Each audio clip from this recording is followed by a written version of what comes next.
So, hi guys, I'm Shraya. I'm a third year medical student, or just finished my third year, and I'll be integrating this year in September in pathology. I just thought we might be able to just go around and briefly introduce ourselves. So, starting with you, Hayah.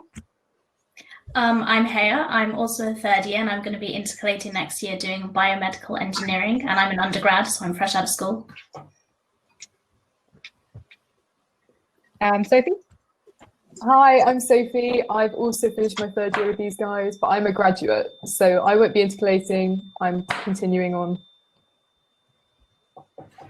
And I'm Madhu, so I'm also a third year. I was an undergrad, but next year I'm going into my integration. I'm doing global health at QM.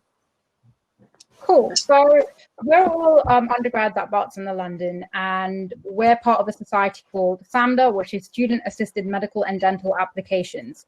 And the aim of the society is a widening participation society, and we've been established since 2000, around 2000, with Professor Dame Parveen Kumar as our staff president ever since. And we've been helping students from East London ever since then, trying to get into medical and dental school. And ever since this pandemic, we've branched out to making this much more widely accessible because we have time now, and put it on a live streaming platform for everyone. So what our plan for today is that we're going to go into MMI and panel interviews, give you an idea of how to prepare and what the structure will be, typical themes, examples of how to answer the questions with a role play of a bad and a good answer, body language and dress code, and general advice for the day. And you will be able to get these slides at the end if you fill in our feedback form. And we'll also provide the social media links at the end as well. So just to start off, I was just thinking, what are your thoughts on interviews? Put it in the chat, and let's see, how are you feeling right now about the process of it?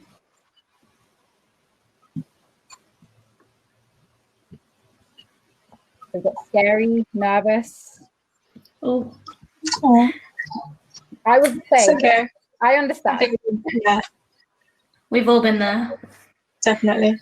Yeah, typical responses. I understand. Terrified, nerve-wracking, understandable. I think every person's been there. Yeah. Mysterious. Yeah, that's a good one. Okay, so on how to make the most out of your workshop. So we only have around 30 to 45 minutes. We won't be able to cover everything. So please check out SAMDA for more resources. We have a YouTube channel, which we're actually streaming every topic that will come into your interview with much more depth. And we've already released a few already. And we have a UK CAT workshop next week. So sign up. We'll leave our socials at the end of the talk anyway. So this will be a very brief overview, but we hope to answer as many of your questions. And I think the best way you can do this is if you have a piece of pen and paper in front of you right now, take this time to make personal examples and experiences as we go through every question theme that you could be asked. So I'll give it to Hayah now. Thanks, Shraya. So there are two types of interviews mainly. Some universities have variations, but these are the ones you're likely to come across. Some of you probably, or most of you probably already know about these, so I'm just going to be very brief. The panel interview is exactly how you imagine an interview to be. It's like the stereotypical 3 to 4 people sitting on one side of the table and you alone, nervous and afraid on the other side. And it'll be a 15 to 20, maybe even 30-minute conversation with them asking a series of questions. And usually these interviewers can be doctors, professors, members of the public, and they can be current students, and they'll all have their own set of questions to ask you. And with these, it's all about building a rapport because you've got the time, it's one long conversation, you let them know who you are, you have a friendly chat with them essentially. And then the MMIs are very different. And they're what you'll find in most universities nowadays. The multiple mini interviews involve stations, and you go around each station, and each station will have one task or scenario or question that you have to focus on. And there's a lot of stress about these because there's a very specific time limit for each one, usually around 7 to 8 minutes, which can be quite daunting to think about. So it's all about being very articulate, very to the point when you're answering these questions. And the little advantage that you do have with the MMIs is usually you'll see the scenario before you actually go into the station. It'll be something like, you know, in this station, you will be asked to tell us why you picked this university. And then you can think about it for a minute, plan your answer, and then go in and give your answer. And MMIs tend to be the ones where you get the more quirky, a little scary, random, mysterious questions or tasks. So one station could be like, you know, an ethical scenario, and the next one you could be asked to build a Lego giraffe. You know, it can vary a lot depending on where you are. Despite that, it's still very possible to prepare for both types of interviews, and that's what we're going to be going through today. Can I have the next slide?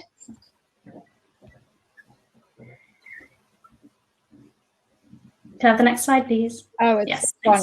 Yeah, it's a bit slow, no worries. Okay, so how to start preparing. We're going to go into this in a lot more detail, but the general summary is the first step is to do your research. And honestly, applying to medicine, I'm sure everyone agrees, and dentistry, it's like 99% homework and planning and knowing your stuff.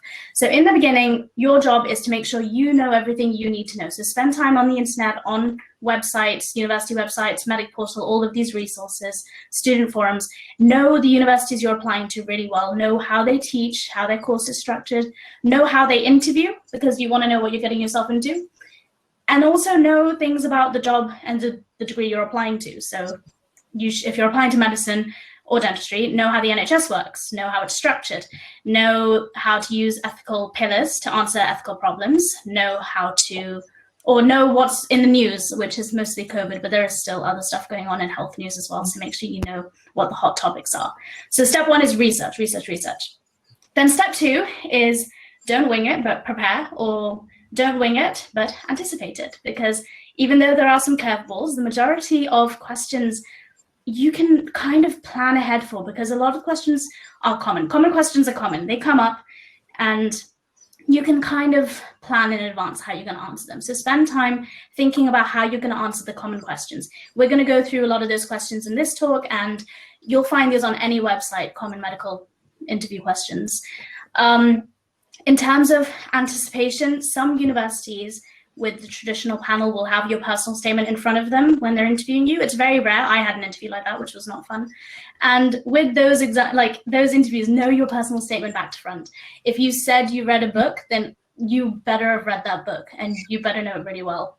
And you know, if you said that you went to an event, then you better remember that event really well. Make sure you're always writing diaries of anything you've done, so that everything's fresh in your mind and you can read it and be like, oh yeah, I remember when I saw this, or I did this, or I learned that.